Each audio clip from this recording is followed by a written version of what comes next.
Good evening and welcome to Healthy Kidneys After 60. I'm Jane Pauley. We often think of our bedside table as a sanctuary of health, lined with bottles of vitamins and supplements that promise us more energy, stronger bones, or a protected heart. We take them with a glass of water right before we turn out the light, believing we are doing the best for our bodies. But what if that very routine, specifically for those of us over 60, is actually setting the stage for a silent crisis in the fragile hours before dawn?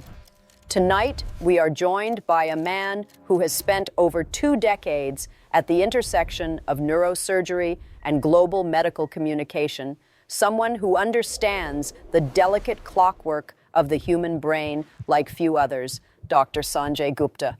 Dr. Gupta, thank you for being here to help us navigate these murky waters. It is truly an honor to be here with you, Jane. You know, in my years of practice and reporting, I have realized that the most dangerous thing for our health isn't always a lack of medicine, but rather a lack of context. People have this inherent trust in anything labeled a vitamin. They see it as a natural shield. But the reality is that the aging body doesn't process these substances the same way it did at 30. When we talk about the hours between 2 a.m. and 6 a.m., we are talking about a period where our physiology is at its most vulnerable. And sometimes that well-intentioned pill taken at 10 p.m. is the very thing that tips the scale toward a stroke or a vascular event. I want to share some stories today, not to cause fear, but to empower everyone listening to take control of their medicine cabinet and ultimately their independence. Dr. Gupta, I want to start with a scenario that haunts many of us as we get older. We go to bed feeling perfectly fine, perhaps even feeling proactive because we just took our evening vitamins. But then the sun starts to peek through the curtains and the world has changed. There is that terrifying realization that one side of the face won't move, or the arm that was fine a few hours ago feels like lead. It's the classic morning stroke. We've always been told this is just a cruel part of aging, a random strike of lightning. But I have to ask you, is it possible that our own health habits, specifically those supplements we take right before sleep, are acting as a hidden trigger? Are we inadvertently lighting a fuse in the middle of the night that explodes just as we are trying to wake up? Jane, you've touched on something that is both incredibly common and deeply misunderstood. That lightning strike you described is actually more like a brewing storm that we can often track. When we look at the human body, especially the aging body, it operates on a very strict circadian rhythm. Between 2 a.m. and 6 a.m., our system is undergoing massive shifts. Our blood pressure, which usually drops during deep sleep, begins to surge quite sharply as the body prepares to wake up. This is a natural revving of the engine, so to speak. However, for someone over 60, their blood vessels are often less elastic, and their blood may have a different viscosity. Now imagine adding a high-dose supplement into that mix late at night. Certain vitamins can influence how our blood clots or how our vessels dilate. If you take something that thins the blood too much, or conversely interacts with your blood pressure medication, you are adding stress to a system that is already hitting its daily peak of vulnerability. It's not necessarily that the vitamin itself is evil, but the timing creates a perfect storm. I've seen so many patients who were doing everything right on paper, yet they ended up in my ER because they didn't realize that their evening supplement was clashing with their body's internal clock. We need to stop looking at vitamins as harmless candy and start seeing them as biological agents that have a when and a how just as much as a why. That's a sobering thought, the idea of a perfect storm happening while we are completely unconscious. Most people my age carry a certain level of anxiety about losing our independence, about that one morning where we can't get out of bed. We see the advertisements, we see the beautiful packaging promising heart health or brain support, and we think we are buying insurance against the very thing you are describing. It feels almost unfair that our attempt to be healthy could be the thing that betrays us. Are you saying that for those of us in our 60s, 70s, and 80s, we should be genuinely afraid of our vitamin cabinet?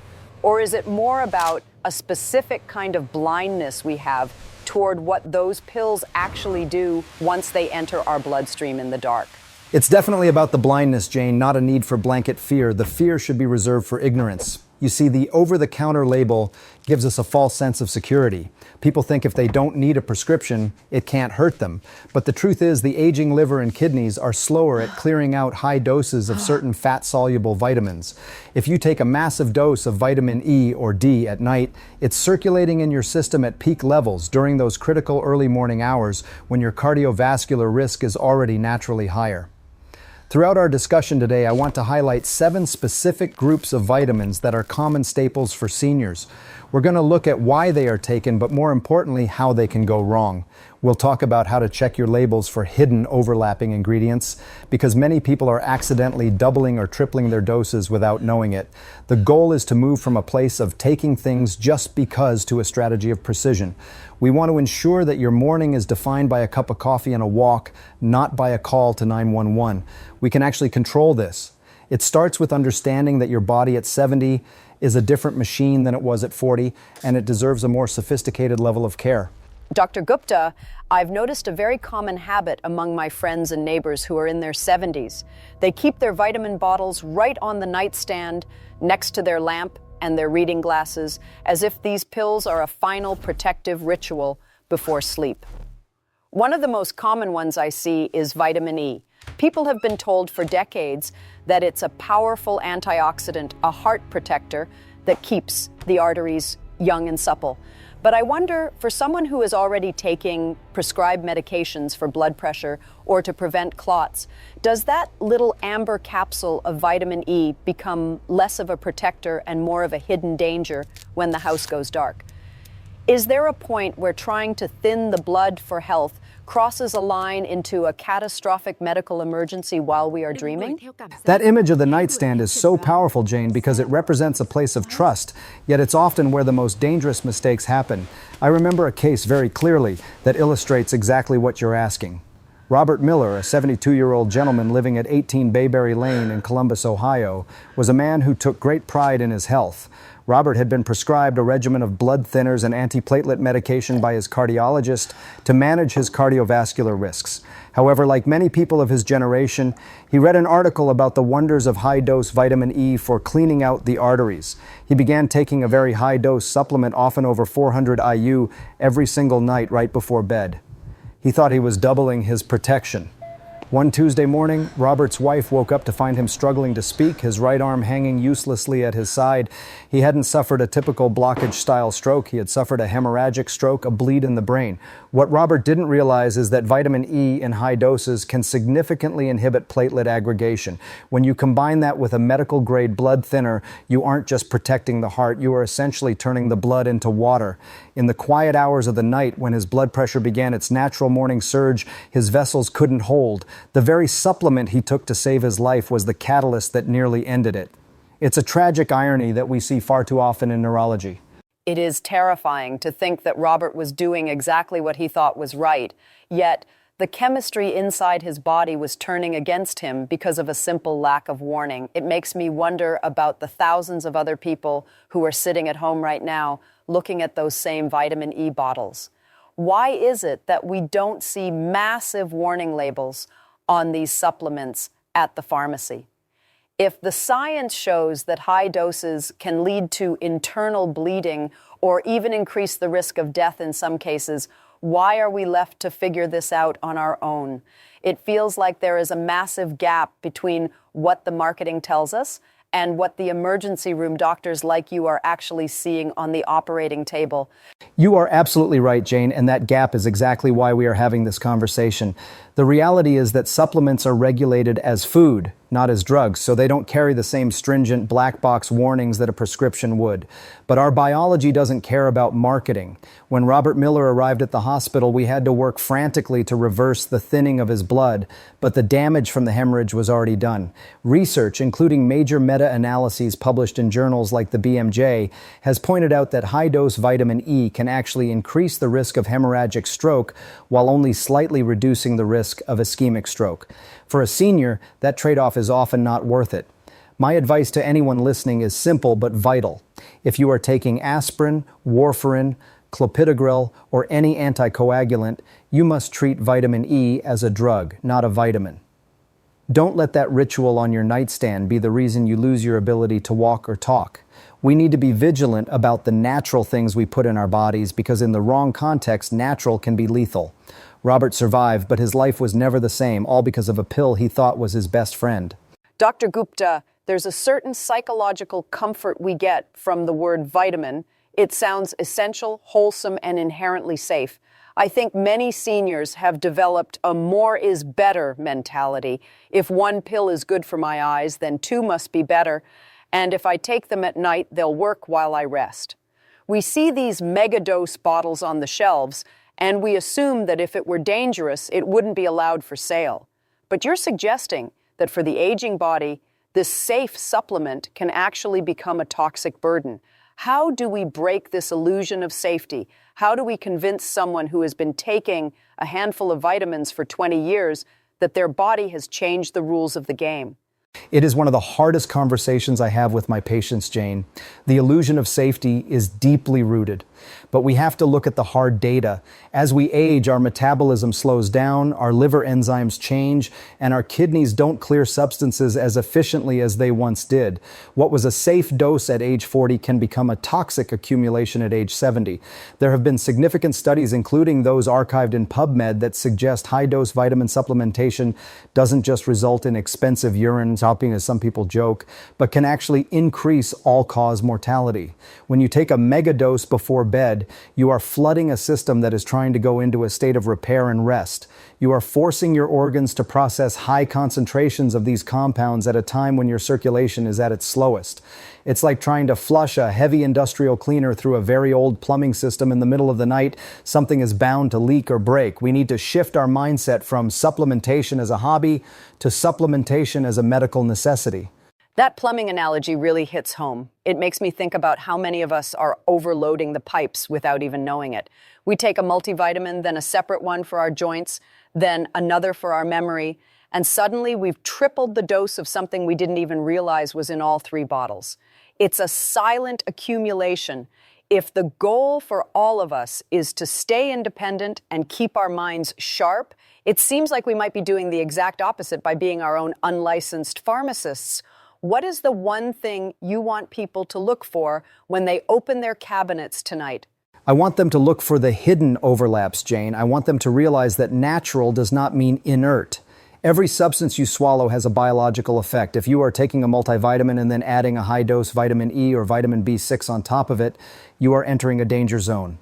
We see patients who come in with mysterious symptoms, dizziness, heart palpitations, or even mental confusion, and they never think to mention their vitamins because they don't consider them medicine. But in the ER, we have to look at everything. The most important thing to remember is that the aging body is a fine-tuned instrument. You wouldn't pour random chemicals into a vintage car engine just because the label looked pretty. So why do it to your own heart and brain? We have to respect the biology of aging. The more is better era of health has to end for the sake of our safety. Dr. Gupta, I want to talk about something that many of us simply dismiss as an inevitable part of getting older. That strange numbness or tingling in the feet, the feeling like you're walking on pins and needles. We usually just sigh and say, well, I guess my circulation isn't what it used to be, but there's a much more sinister side to this, especially when it leads to a fall in the middle of the night. We know that a broken hip for an 80-year-old can be a life-altering or even life-ending event. Could something as helpful as a B-complex vitamin be the hidden culprit behind these unsteady steps and the terrifying falls that happen in the dark? Jane, you are shining a light on a very specific and preventable tragedy. We often see patients who think they are supporting their nerve health by taking vitamin B6, but they end up doing the exact opposite. Take the case of Linda Parker, a 68-year-old woman living at 4109 W Sunset BLVD in Phoenix, Arizona. Linda was an active woman, but she started feeling a persistent numbness in her toes. Thinking she needed more energy and nerve support, she started taking a B-complex supplement, an energy drink, and a sleep aid that all, unbeknownst to her, contained vitamin B6. She was double and triple dosing herself every day. One night around 3 a.m., Linda got up to go to the bathroom. Because her feet couldn't properly feel the floor, a condition we call sensory neuropathy, she lost her balance and suffered a devastating fall, shattering her pelvis. What Linda didn't know is that while B6 is essential, taking it in high doses over a long period can actually damage the very nerves it's supposed to protect. The European Food Safety Authority and other agencies have warned that even doses below 100 millirounds per day can cause this kind of nerve damage in some people. Linda wasn't just getting old. She was being poisoned by a vitamin overload that stripped away her ability to feel the ground beneath her feet.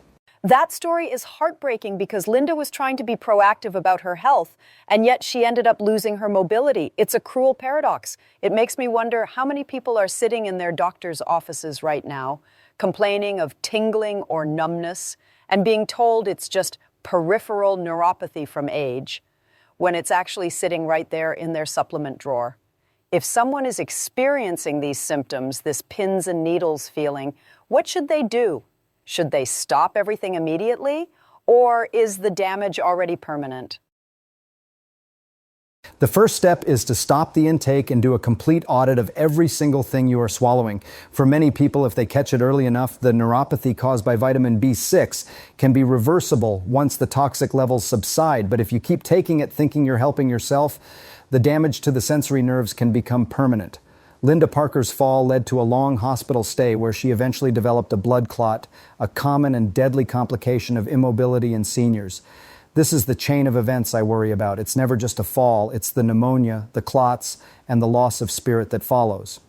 My message is this: if your feet are tingling or if you feel unsteady at night, don't just blame old age. Look at your B6 intake. Check your multivitamins, your fortified cereals, and your nerve supplements. You might be taking 10 times what your body actually needs. Being healthy shouldn't cost you your balance. We have to be smarter than the marketing on the bottle. Dr. Gupta, vitamin B12 is often marketed as the fountain of youth for seniors. We see ads everywhere promising that a quick boost of B12 will wipe away fatigue and give us the energy of a 20-year-old again. Many people take huge doses, sometimes even getting injections, believing that since it's a water-soluble vitamin, any excess will just wash away without any harm. It feels like the ultimate no-risk supplement. But in your experience, is this promise of instant energy actually backed by science? Or are we just creating a dangerous illusion of health that masks deeper issues? It's a very seductive promise, Jane, but we have to be grounded in the biological reality. For the vast majority of people who have a balanced diet, adding extra B12 doesn't actually provide an energy boost.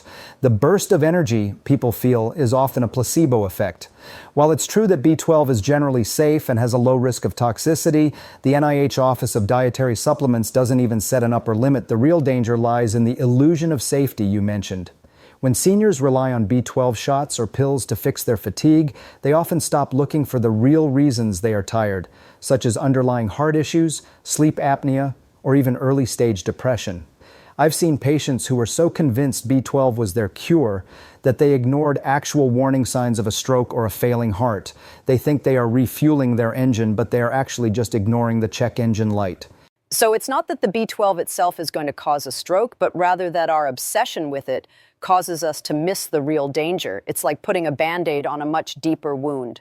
But what about those who actually do need it? We know that as we age, our stomachs produce less acid, which makes it harder to absorb B12 from food. How does a person know if they are truly deficient or if they are just falling for the marketing? It seems like we're caught between a real nutritional need and a giant commercial hype machine.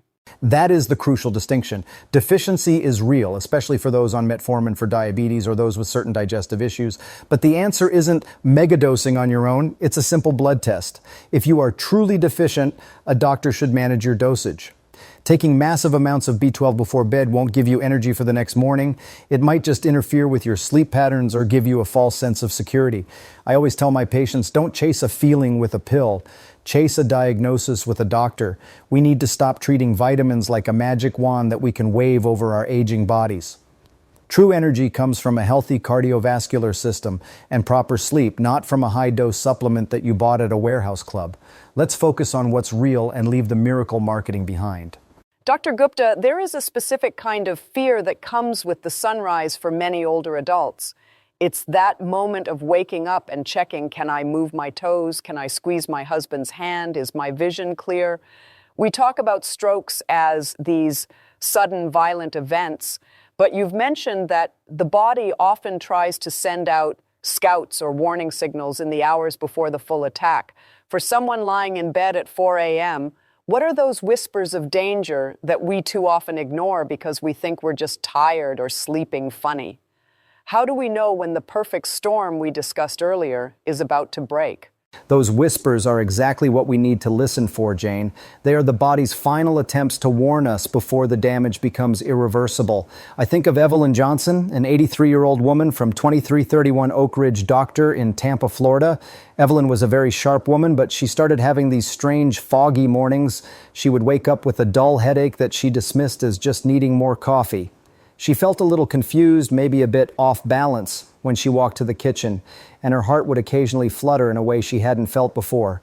She was taking very high doses of vitamin D at night, thinking she was protecting her bones, but she wasn't drinking enough water before bed, which made her blood more concentrated during the night.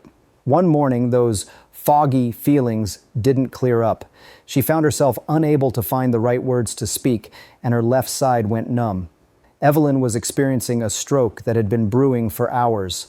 The headache and the confusion were the early warning signs, the pre-shocks before the earthquake. If she had known that her evening routine and those subtle signs were connected, she might have reached for help hours earlier.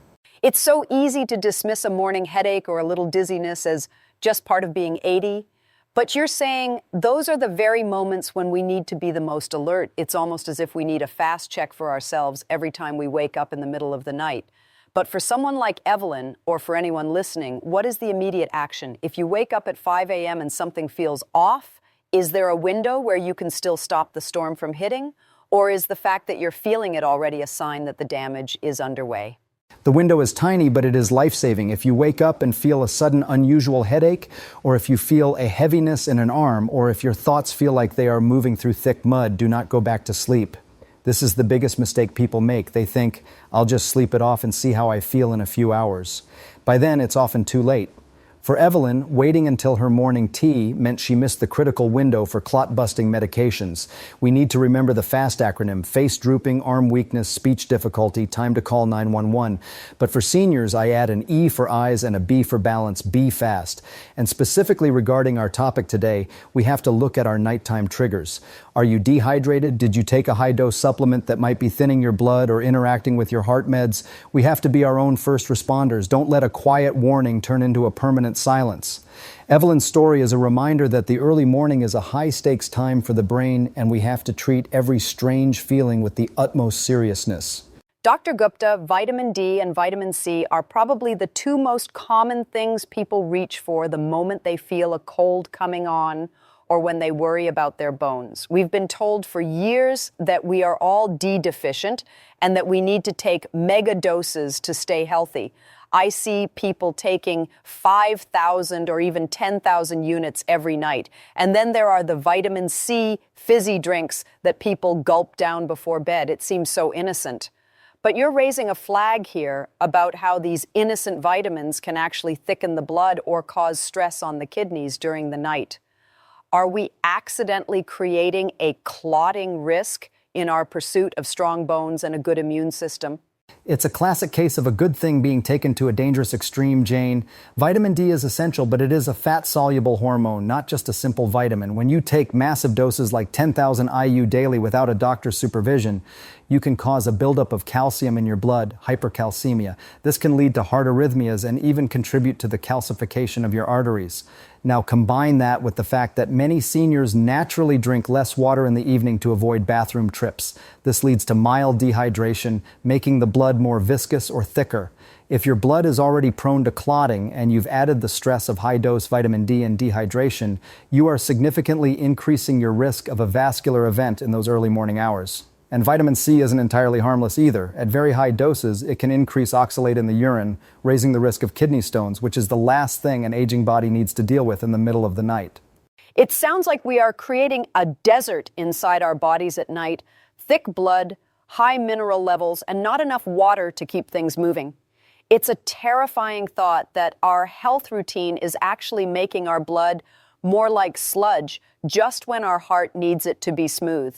If someone has been told they need vitamin D for their osteoporosis, how do they balance that need with the risks you're describing? Is there a safe way to take these things, or should we be moving our entire supplement routine to the morning hours instead? Balance is the key word, Jane. The NIH recommends an upper limit of 4,000 IU for most adults, and for many, even that is more than necessary. The safest approach is to take your vitamin D in the morning with a meal that contains a little healthy fat and to stay hydrated throughout the day. Taking a mega dose right before sleep is simply not biological. I tell my patients to think of their body as a river. You want that river to flow easily. By taking high-dose D and C at night while avoiding water, you are throwing rocks and sand into that river and then slowing down the current. It's a recipe for a blockage. We have to stop this more is better obsession. If you need a supplement, take the lowest effective dose, take it during the day, and for heaven's sake, keep drinking water. Your kidneys and your brain will thank you when the sun comes up. Dr. Gupta, we've come to a part of the discussion that I think will surprise a lot of people. There is a new kid on the block in the supplement world called vitamin K2, specifically MK7. It's being hailed as a miracle for bone health and for keeping calcium out of our arteries. Many seniors are adding it to their daily regimen, thinking it's the perfect partner for their vitamin D. But for those who are already on life-saving blood thinners like warfarin, this miracle vitamin seems to have a very dark side. Can a tiny natural pill really undo the work of a prescription drug and leave someone completely unprotected against a stroke? This is one of the most dangerous interactions we see in modern medicine, Jane, because it's so often overlooked. Vitamin K is the body's clotting switch. Drugs like warfarin work by blocking vitamin K to keep the blood thin. When a patient suddenly introduces a K2 supplement, especially the long-acting MK7 form, they are essentially flipping that switch back on.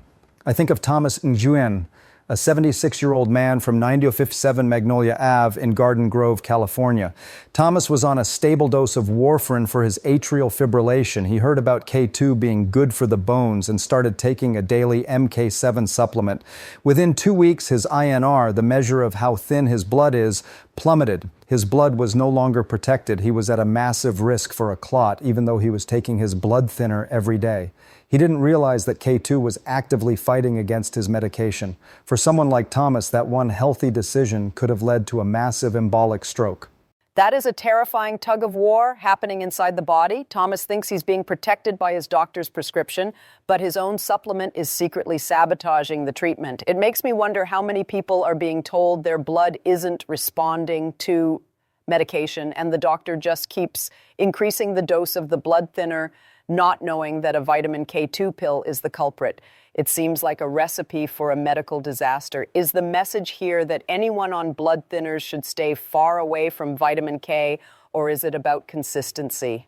It's about communication and extreme caution, Jane. We don't necessarily ban vitamin K as it's found in healthy greens, but you must keep your intake consistent. However, taking a concentrated K2 supplement is a different story entirely. Research published in journals like Science Direct has shown that even low doses of MK7 can significantly interfere with the anticoagulation effect of VKA drugs. My rule is simple. If you are on warfarin or any vitamin K antagonist, you should never, ever start a K2 supplement without your cardiologist's direct approval and intense monitoring.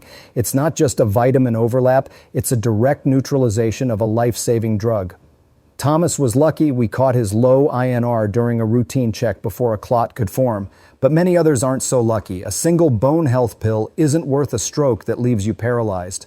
We have to treat these interactions with the same respect we give to the drugs themselves. Dr. Gupta, we have covered a lot of ground today, and frankly, it's a lot for anyone to process. We've talked about the dangers of vitamin E and blood thinning, the nerve damage from B6, the sludge blood from D and dehydration, and the sabotage of K2. It can feel overwhelming, almost as if it's safer to just throw everything away. But I know that's not your message. You want us to be smart, not scared. Could you boil this down for our listeners? If they are sitting in their kitchens tonight looking at their bottles, what are the 3 or 4 golden rules they should live by to ensure they wake up healthy and independent tomorrow morning? You're right, Jane. This isn't about clearing out the cabinet. It's about cleaning up the routine. Rule number 1, no high-dose vitamins at night. Your body is most vulnerable to vascular events in the early morning, so don't flood your system with biological agents right before you go to sleep.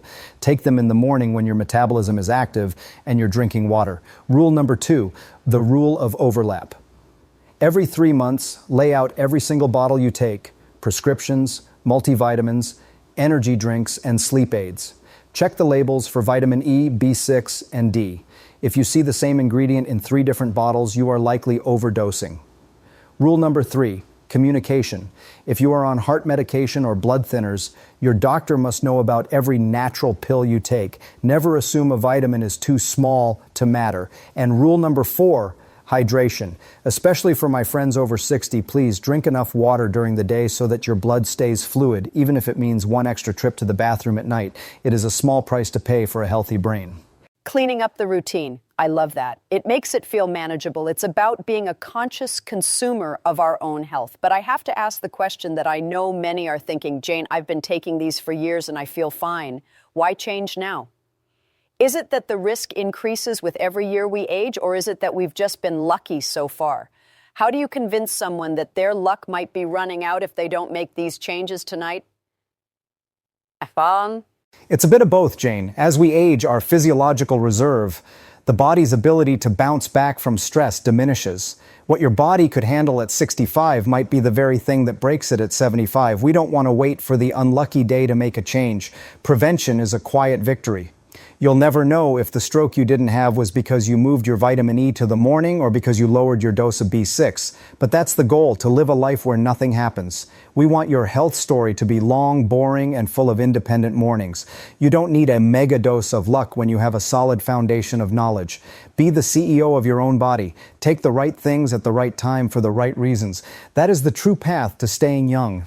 Dr. Gupta, as we wrap up this incredibly insightful hour, I'm struck by something you said earlier, that the thing seniors fear most isn't death, but the loss of their independence. We spend our whole lives building our homes, our families, and our careers, only to have it all threatened by a tiny pill or a misunderstood routine.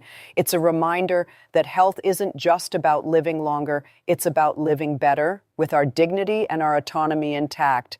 Your message today hasn't just been about vitamins, it's been about the value of a single morning, the ability to wake up, pour your own coffee, and speak your own mind.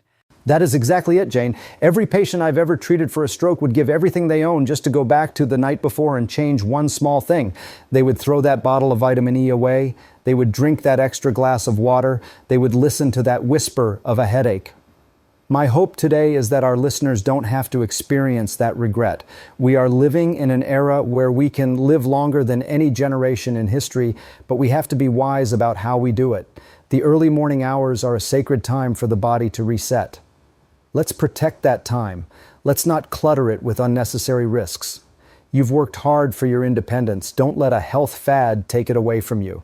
My final piece of advice is simple. Love yourself enough to be careful. Check your bottles, talk to your doctor, and choose safety every single night. It's been a pleasure being here, Jane. Thank you for giving a voice to these vital issues. Thank you, Dr. Gupta, for your wisdom, your stories, and your compassion. You've given us more than just medical advice. You've given us a roadmap to protect our future. To everyone listening at home, please take a moment tonight to look at your nightstand. Ask yourself if what's sitting there is truly serving you, or if it's time for a change.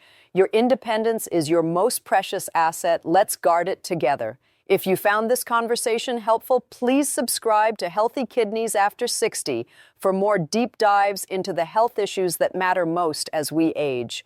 We have so many more stories to tell and so much more knowledge to share. Until next time, I'm Jane Pauley. Sleep well, stay hydrated, and we look forward to seeing you for our next podcast. Good night.